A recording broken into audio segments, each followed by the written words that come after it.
quero convidar a igreja, se você pode, feche seus olhos, abra os seus braços, na altura das suas pernas, abra os seus braços, isso, feche seus olhos, vamos rezar. Pai, nós abençoamos esse momento sagrado, esse momento tão importante onde nós ouvimos a sua voz.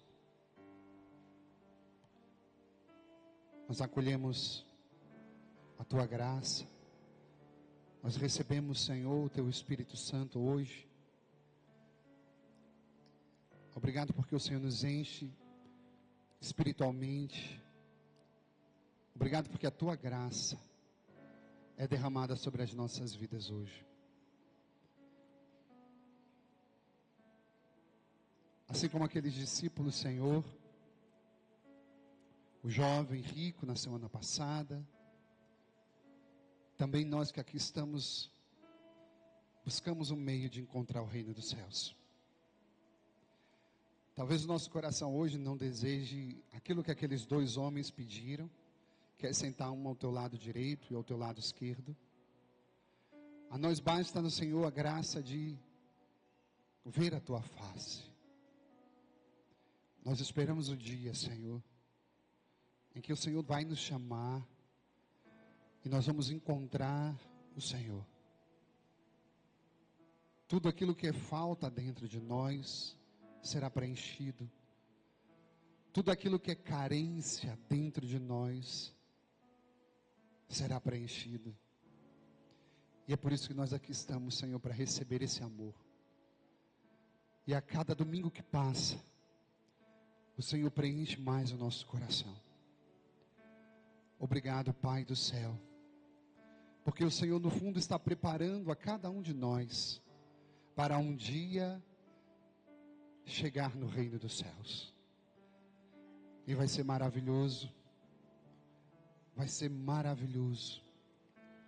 Nós aqui estamos simplesmente hoje para honrar o Senhor, para adorar a tua presença e para dizer obrigado, Deus. Nós sentimos que o teu Espírito Santo tem feito essa obra de preencher os nossos corações, de cuidar dos nossos corações.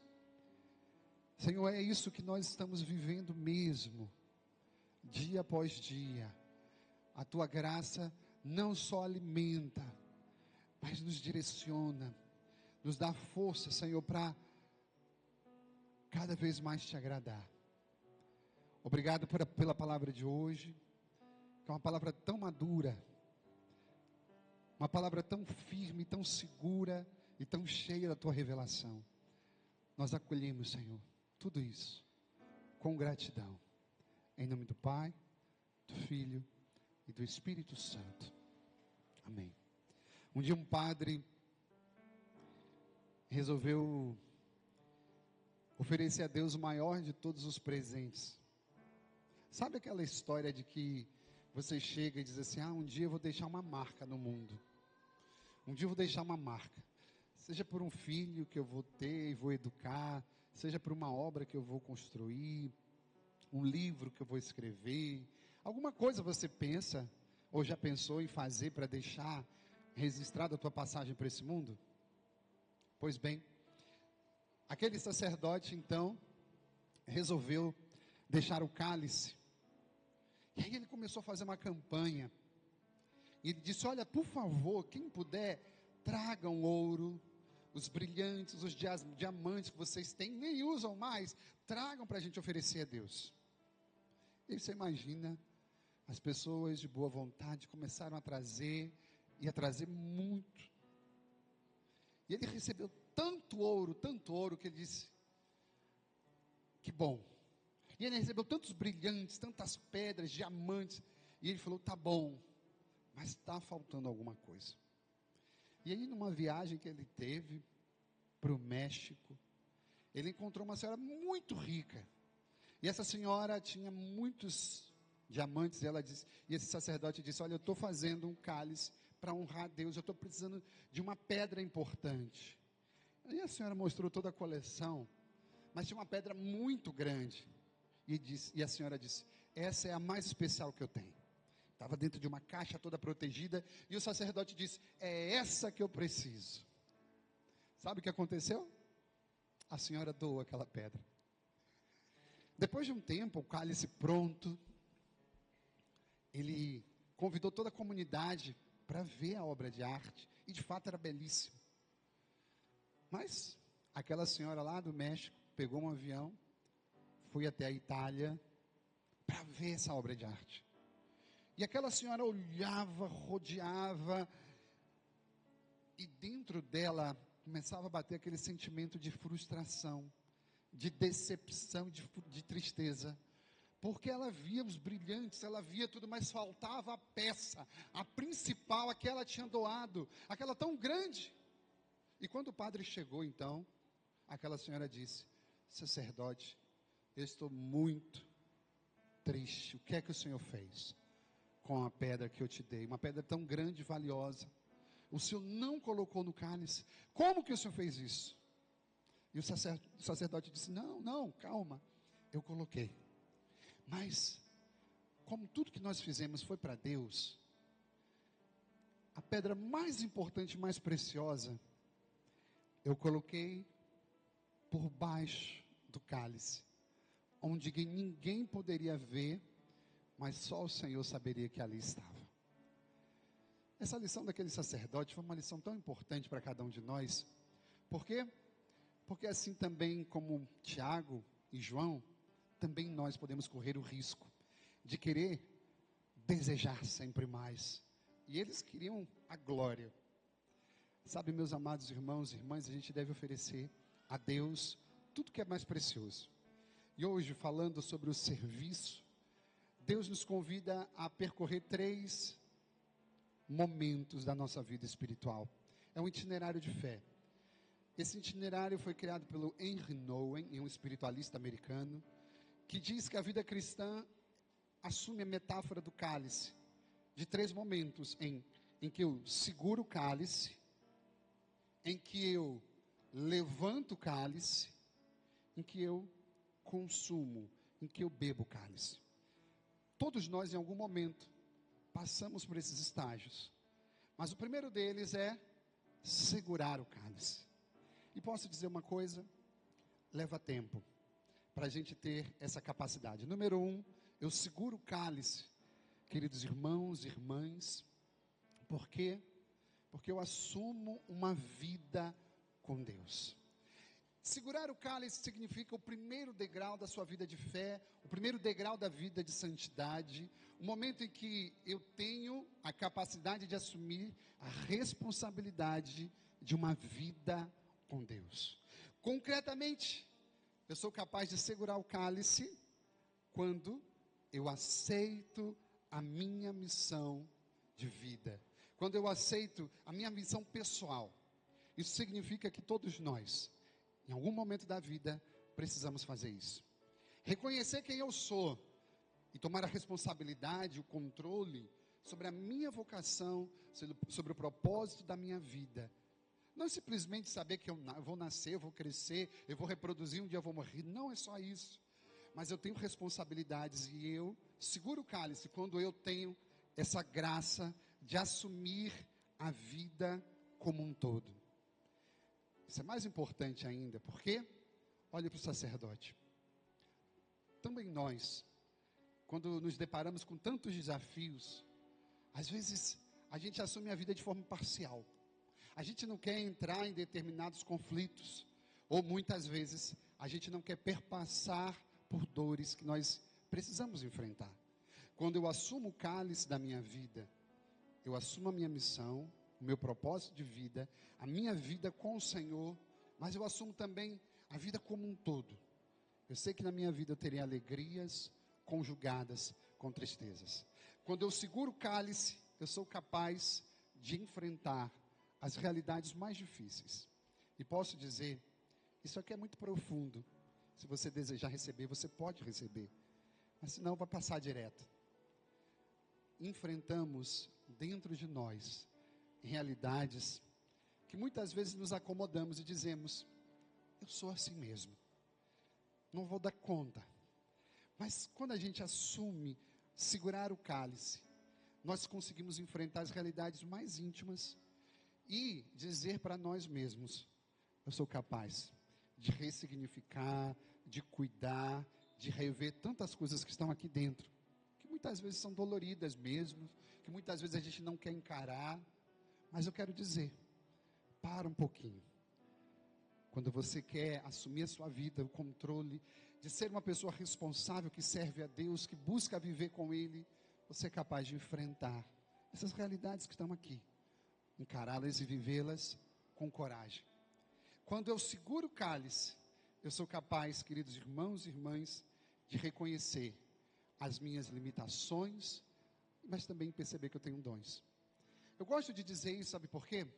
Olhe para o Padre. Todos nós corremos o risco de ficar nos vitimizando. E digo mais, se nós não cuidamos de quem nós somos interiormente, dentro de casa, quando a sua mãe chamar a atenção, sabe o que vai acontecer? Não há espaço para isso. Porque eu sempre sou cheio. Tem pessoas que não atingem um nível de maturidade e nunca aceitam a correção. Existem pessoas as quais não se trabalham e são capazes de ficar fechadas em si, e isso impede o crescimento pessoal. Ou seja, quando eu assumo a minha vida de verdade, eu percebo, eu não vou ficar me vitimizando, eu tenho limitações, porém, eu também tenho virtudes, eu tenho dons. E eu entendo então que é com essa realidade que eu posso crescer, ser purificado, crescer no amor de Deus. Você sabe qual a coisa mais linda que uma igreja, que uma religião pode dar ao ser humano? A capacidade de se conhecer e a capacidade de cuidar de si. Nós não viemos para a igreja porque nós temos sensações maravilhosas, porque o louvor é perfeito, porque não. Nós queremos crescer no amor de Deus. Amém, minha gente? Amém ou não? Mas nós só crescemos no amor quando a gente se conhece. A gente só cresce, só amadurece espiritualmente à medida que a gente se conhece. E é Deus, o Pai do céu, quem revela verdadeiramente quem nós somos. Seres com limitações, mas com virtudes, com graças, cheio de dons que a gente pode contribuir. E isso é maravilhoso. Então não se vitimize, porque nem Jesus fez isso. Jesus assumiu o sacrifício. Jesus sabia que ele ia sofrer. E ele não ficou reunindo as pessoas para contar o quanto ele estava sofrendo. Ele não ficou se vitimizando, mas ele disse: se não tem outro jeito, eu vou beber esse cálice. Em outras palavras, quando a gente reconhece as limitações e as fraquezas, nós entendemos quem nós somos, o que a gente pode oferecer ao mundo, às pessoas, lá no trabalho, até a Deus. Eu assumo nesse momento que eu não posso viver somente para mim. E aí, eu assumo essa responsabilidade de uma vida com Deus. Coloque a mão no seu peito, por favor, e diga: obrigado, Senhor, porque eu já seguro o cálice da minha vida. Diga isso: eu já assumo agora uma vida de constância com o Senhor. Diga isso: segurar o cálice é assumir uma vida com o Senhor. É buscar ser constante, fiel, conhecendo quem eu sou, as minhas limitações, para te amar melhor. Queridos, que bom que você segurou o cálice. Mas você não vai segurar apenas o cálice, mas você vai erguer o cálice. E olha como é maravilhoso. É tão bonito, gente. Deixa eu dizer uma coisa para vocês. A vida mais feliz é uma vida entregue a Deus. Quando nós erguemos o cálice, nós somos capazes de entregar a nossa vida para Deus. Queridos, não é o Padre Cláudio que está dizendo, mas a palavra revela, os estudos científicos comprovam que cada vez que a gente se entrega para uma missão, cada vez que a gente se doa, a gente é capaz de se realizar mais. Por isso, quando eu sou capaz de erguer o cálice, eu lembro do que o sacerdote faz. O que é que o padre faz na missa? Ele levanta o cálice e a patena, ele está oferecendo a Deus.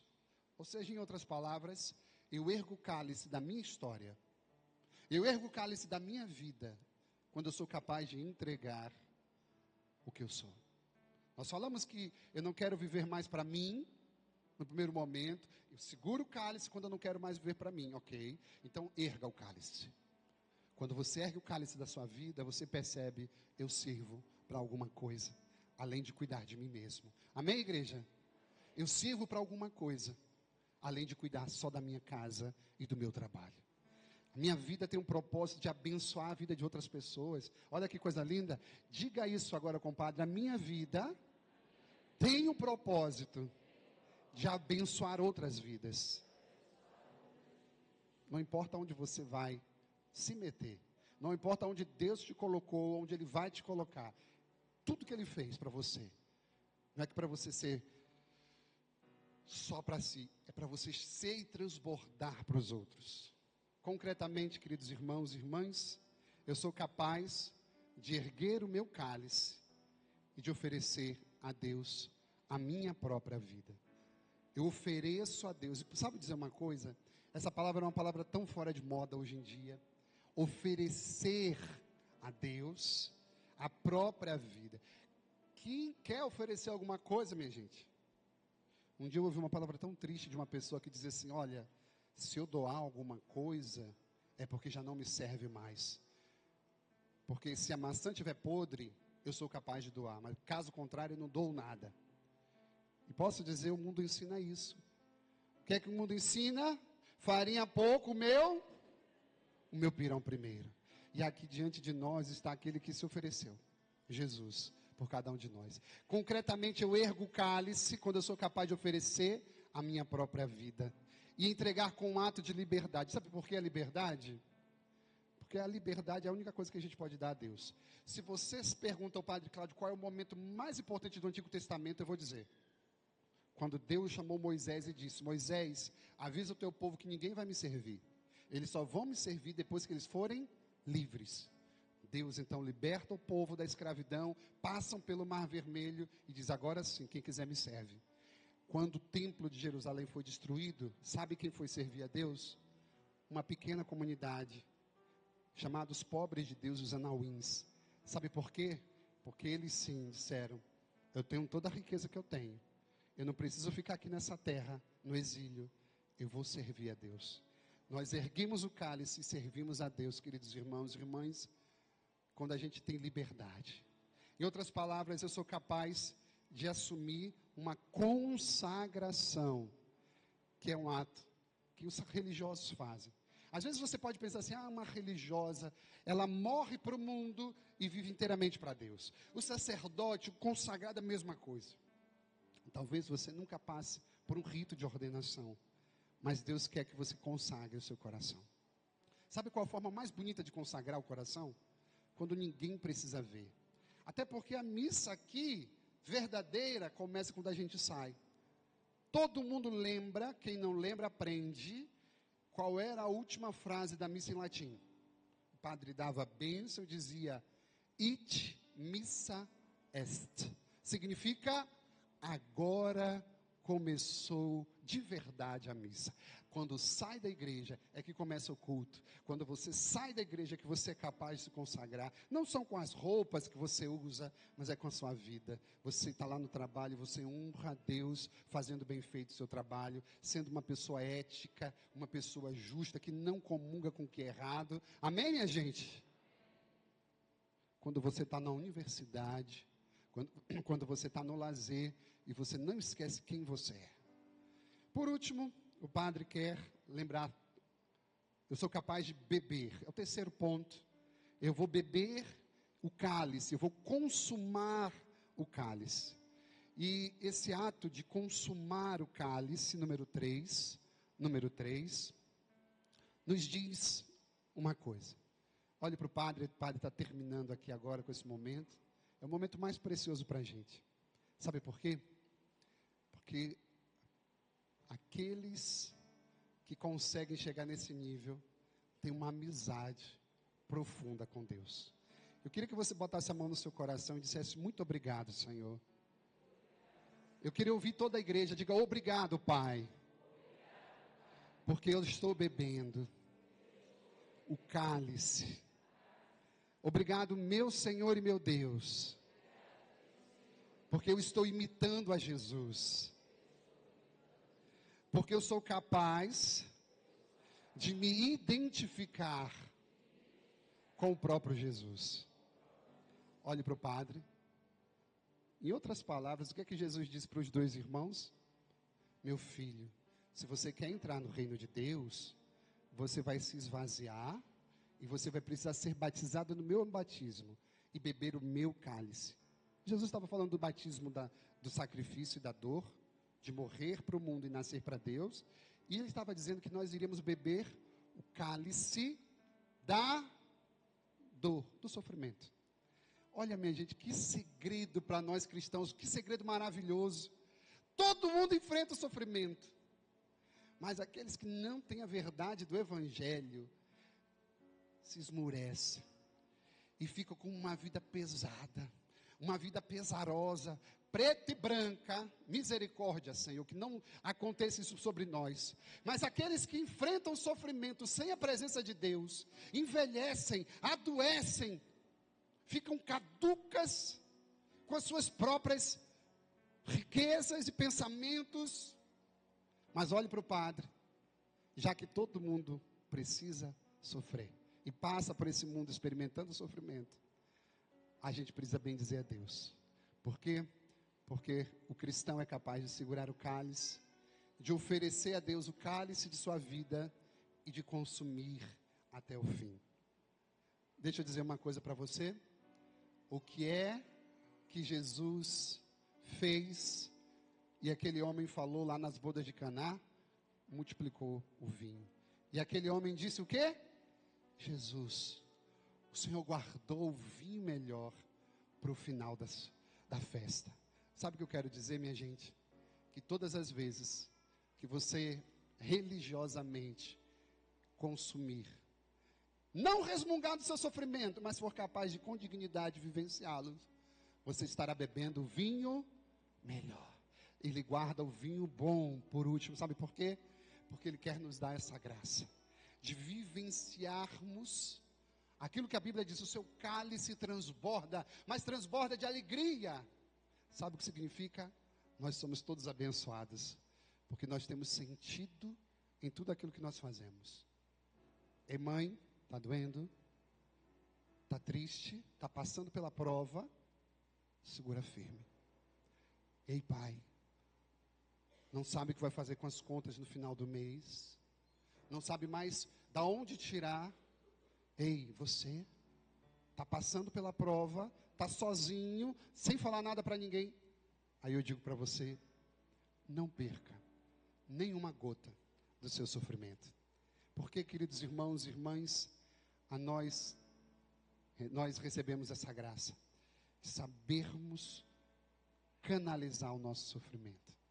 Não será em vão, mas nós seremos imitação do próprio Jesus, vivendo de fato um martírio espiritual. E que coisa maravilhosa. Quando nós chegamos nesse ponto, já não tem mais volta mesmo. Sabe o que acontece?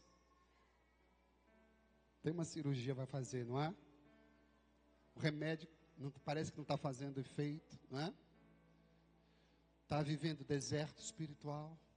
Está oferecendo tudo isso. Esse é o caminho. Ou seja, nós somos felizes enquanto cristãos, porque a gente olha para o lado e a gente diz: eu não fiquei sozinho. O Senhor, a todo momento, esteve ao meu lado. O Senhor, a todo instante, não me desamparou. Aquele que é o guarda de Israel, Ele está ao meu lado. Essa semana o padre fez uma pregação sobre o sofrimento que eu preciso escolher viver. Foi uma palavra simples, mas muito profunda, que dizemos: quantas vezes nós é quem criamos os nossos sofrimentos. Criamos os sofrimentos. Esses tipos de sofrimento você não precisa viver. Mas aqueles sofrimentos que são inevitáveis e são dados para o nosso crescimento, eu abençoo o seu coração, para que você saia daqui hoje dizendo: eu quero honrar o Senhor nesse momento. Talvez você não escute essa pregação em lugar nenhum, sabe por quê? Porque às vezes as pessoas gostam de falar sobre coisas que vão nos fazer sentir bem. Como eu posso ser abençoado? Como eu posso ser resiliente? Como eu posso? E graças a Deus, aqui na Igreja Católica, a gente está dizendo para você, existe um sofrimento que você pode passar. E existe uma forma pela qual você vai honrar a Deus, que é segurar o cálice da sua vida, erguer o cálice da sua vida, entregar mesmo e bebê-lo, um cálice do martírio espiritual. Isso é maravilhoso. Eu abençoo você para que você saia dessa igreja hoje se portando como um verdadeiro cristão. Padre, esse ensinamento de hoje é desafiador. Eu abençoo o seu coração e digo, é verdade. Mas o reino dos céus não é para os fracos. O reino dos céus é para aquele que vai passar pela porta estreita. É aquele que vai fazer sacrifício. E por amor ao Senhor, haverá de conquistá-lo. Feche seus olhos por um instante. Pai do céu, eu abençoo a todos os irmãos que estão ouvindo agora essa mensagem. Aqueles que estão em casa, aqueles que estão no trabalho, aqueles que estão no carro, no transporte, no Uber. Nós abençoamos, Senhor, todos os irmãos que estão aqui agora. E peço a graça, Senhor, de que eu tenha maturidade para quando bater na porta o sofrimento, eu não perder essa graça, Deus. Senhor, dai-me a graça de não perder uma gota desse sofrimento, porque eu sei que ele se transformará na conversão daqueles que são da minha casa. Amém, igreja? Ele se transformará, Senhor, na santificação do clero. Ele se transformará, Senhor, na salvação dos pecadores. Eu te agradeço, Pai de bondade, porque eu seguro o cálice da minha vida. Eu já não consigo mais viver para mim. Eu ergo o cálice, Pai, da minha vida, porque eu não sou nada se eu não servir. E por último, Deus, eu sou capaz de beber esse cálice, porque o Senhor está comigo ao meu lado. Eu não resmungo, eu não fico maldizendo a dor e a cruz, mas eu bebo o cálice. Eu bebo, Pai, o cálice, porque eu sei que o Senhor está ao meu lado. O meu auxiliador, o meu Deus, o meu bom pastor, o guarda de Israel, ele não me abandona e ele estará comigo. Obrigado porque o Senhor guardou o vinho melhor por último. E é esse vinho, Pai, que vai nos levar para a vida eterna. Em nome do Pai, e do Filho, e do Espírito Santo. Amém. Creio em Deus Pai, Todo-Poderoso.